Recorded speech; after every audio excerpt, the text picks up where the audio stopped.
In the wild, males don't get involved with raising the cubs. But here, 5-year-old Dinar has shown an unusual interest in Dharma, and vice versa. Dharma is about 6 months old now.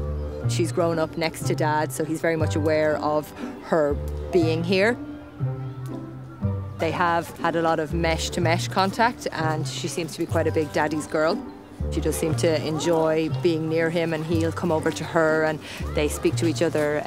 You know, they have what's called a chuff, which is basically a friendly greeting for a tiger. So you have the safety that the mesh is there, but there's enough close proximity that they can smell each other and really get a good interaction going before they actually meet in person. Preparations will soon get underway to introduce Mum Durga, Dad Dinar and cub Dharma into the same enclosure.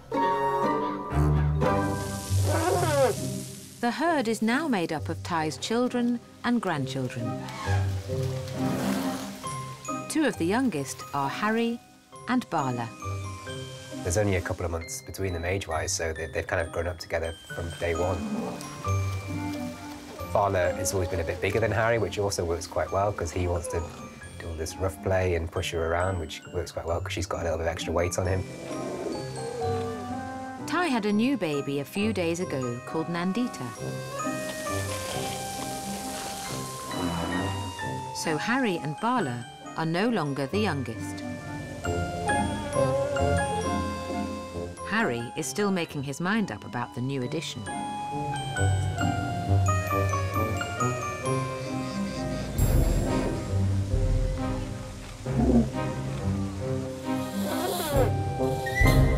It is a similar situation to when you know, a family brings a new baby home. You know, Harry is still getting suckled off his mum. Now this new baby's come along, all the adult females are interested in the new baby and they're all suckling him. That means he's getting this attention.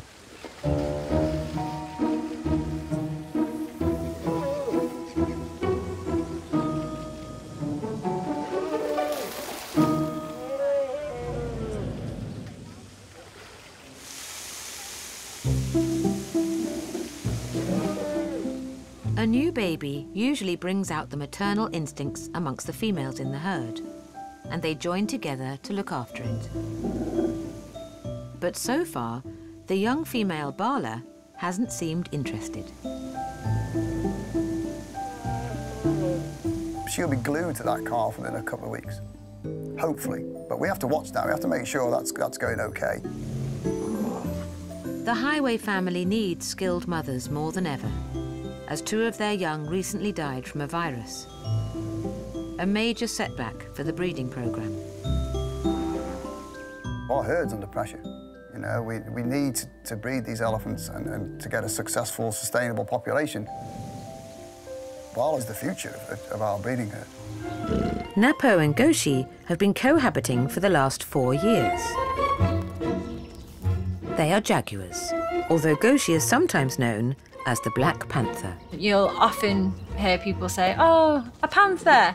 Panther isn't actually a real thing. It's just a generic term for black cat. If the sun's shining on her, you can actually see she does have the rosette patterns like Napo. She just is black. Napo and Goshi were carefully matched, brought together from different zoos after being identified as genetically compatible. But so far, the zoo haven't been allowed to breed them, as numbers in zoos across Europe have been too high. We can't keep popping out babies all over the place. We need to know where they're going to go and make sure we've got nice homes for them. But now, lots of cubs have been moved on and there's a lot more space out there, so we have now got a recommendation to breed. It's just kind of a bit of a waiting game now, and they've got to do the job.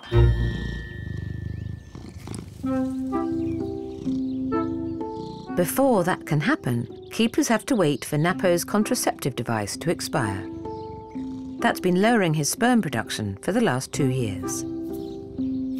You'd look at him and you think he's, you know, big and strong and very impressive looking. But when it comes down to it, he's just a big softie, really. Goshi very much wears the trousers in this relationship. For Goshi to accept him as a mate, he's got to become more dominant. Goshi certainly wants the biggest, strongest, fiercest jaguar out there. You know, she wants the best genes possible for her cubs. So she's not going to go for the soppy, lazy, can't be bothered male. Napo definitely needs to man up a little bit.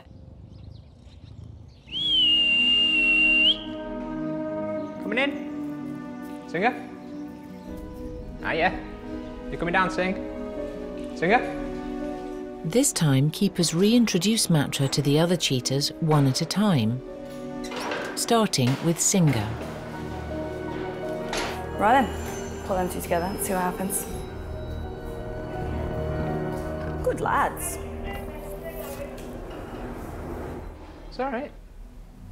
Okay, we'll open up the slide so that they can go all together and we'll mix them with Berber. Keepers will reintroduce Berber to Matra outside.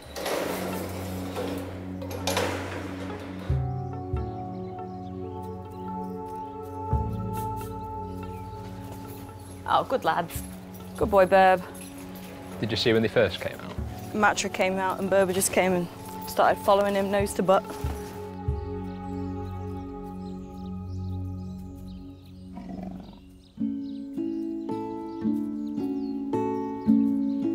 It appears yesterday's issue with Matra is forgotten.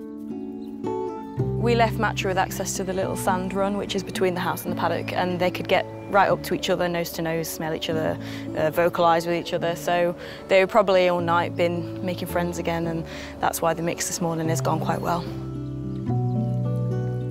And the brothers seem to be making up for their grumpy behaviour towards the outsider. It's something that we just have to watch play out, and we'll just kind of judge it as we go along, whether they're going to be all right or whether we might need to intervene. So we'll just see.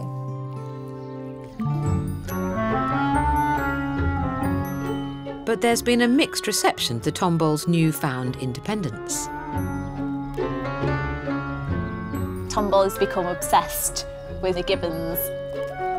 It's just kind of typical little baby, really. If there's anything to grab and grab hold of and play with, then that's what he wants to do. It's like, can I put this in my mouth? Can I grab hold of this? Can I pull this?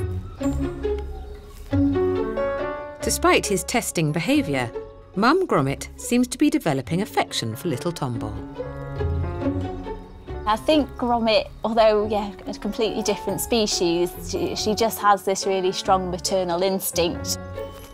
You can see sort of she wants to reach out and touch him, and if he does pull her hair too tight or, yeah, sort of lands on top of her a little bit, she isn't at all fazed or shows any aggression towards him.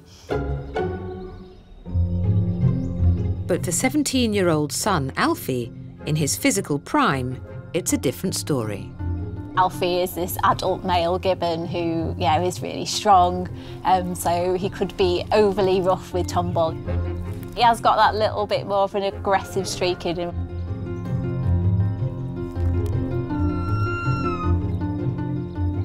So Sariki keeps a bit of a closer eye on Alfie, and I think Alfie is aware of this and doesn't like to push his luck too much. They're always quite close. It's only a few metres between Sariki and Tombol, so if Sariki thinks that there is an issue, then she can react and drag him to safety.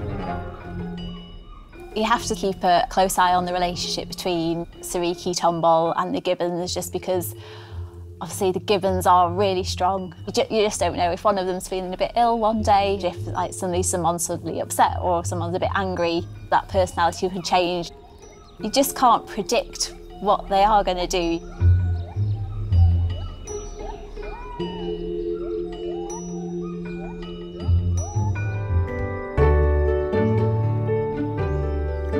Baby orangutan Tombol is also thriving. As the months are going on, you see his character developing more now, and he does seem quite a confident little chap, quite like chilled out, and he doesn't seem too fazed by things. Hi. Morning, guys. Hello, Tomball. Now 8 months old, Tomball's increasing maturity seems to have improved relations with the gibbons. There's definitely a bond there between Tomball and the gibbons. I don't know how he really sees them. I don't know whether he sees them as friends or his extended family, but he has a lovely relationship with them at the moment. Even Mum Sariki seems to approve of the friendship. It's really quite sweet. There's been lots of nice interactions, and Sariki allowing that to happen, which is probably the more unusual aspect to it.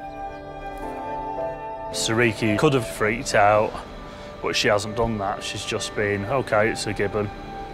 Yeah, no problem. And therefore you've got this nice relationship building up between the gibbons and Tomball. And I'm quite confident those friendly, playful interactions will just develop as he gets older. I think you feel a sense of pride where this adorable little orangutan will grow up to be this amazing looking adult male orangutan who will then go on to have his own offspring. It's just amazing to think, years and years will go and that line will carry on.